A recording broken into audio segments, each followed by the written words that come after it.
Of the day, 3 questions, 30 seconds on the clock. Playing today, CNN contributor Maria Cardona.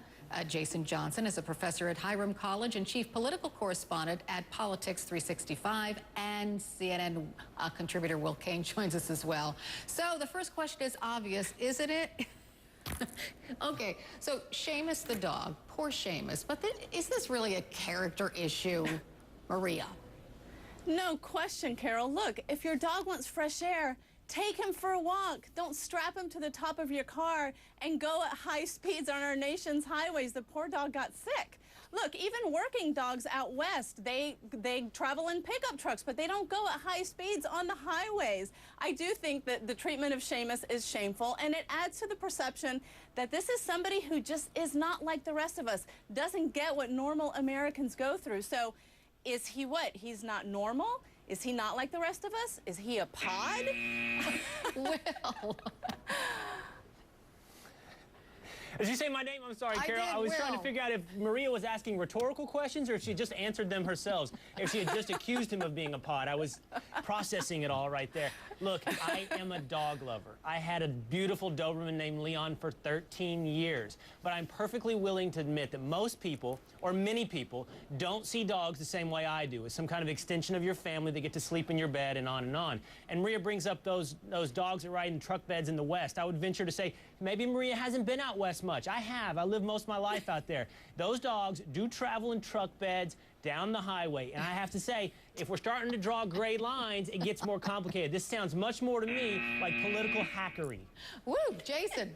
Look, I mean, okay, so the guy falls somewhere between Clark Griswold and Michael Vick, okay? There's nothing to really be that concerned about. It's not a character issue. Are we really surprised that Mitt Romney treats other things besides himself like they're objects? I mean, this is a guy who says he likes to fire people. This is a guy who closed KB Toys. Childhood things like dogs and family, it's not that important to him. But do I think it's a character issue? No. Rick Santorum is just grasping at straws because he's probably going to lose in Illinois. All right, second question. President Obama has a pretty good war chest, but a lot of it is coming from the $4 donation box. So why are big donors holding off on pitching in? Will?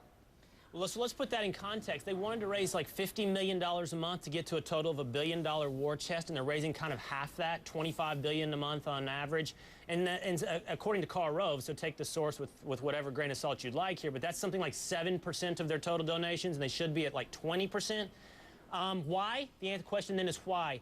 You know, I have to be honest, I am surprised the number of liberals that I have rubbed elbows with, discussed this with, who expressed some kind of disappointment with the Obama administration. I don't know if that's lagging in their fundraising numbers, but I am constantly taken aback when I hear this disappointment. Maria? First of all, they never said that they wanted to raise $1 billion.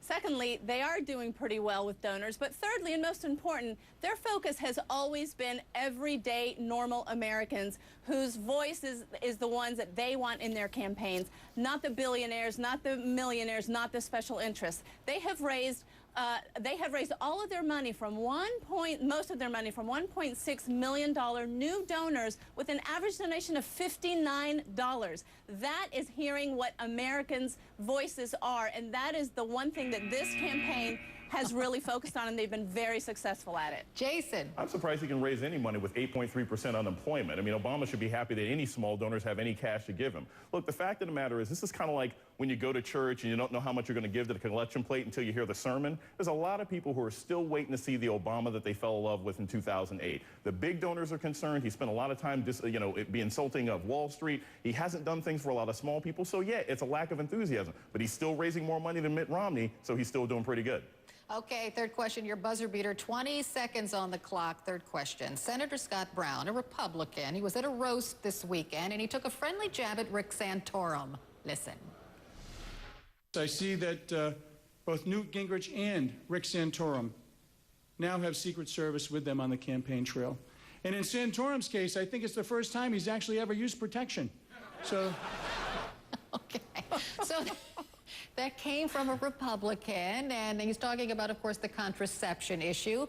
That issue, you know, Rick Santorum thought he was going to do pretty well among Catholics, but is it now hurting him so badly that he's not going to do well with Catholics even in Illinois? Jason?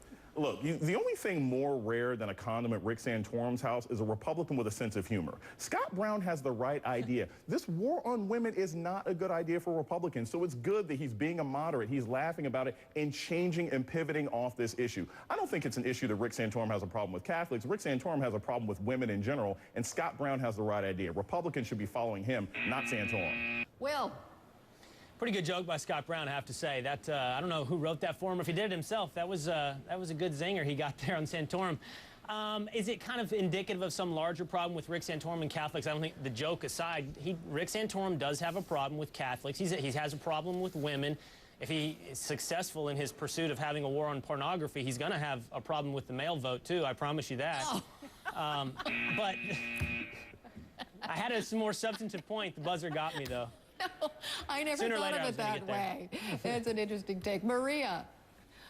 Wow, I agree with most everything that Will said. You know, Rick Santorum does have a problem with most mainstream Americans, Catholics, women, now men apparently.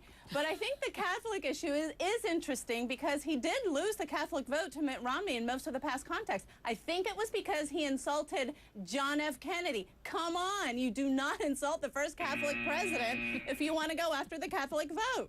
Maria, Will, Jason, thanks for playing along with us today. We appreciate it. Thank you so much. It was fun. Oprah is pulling the plug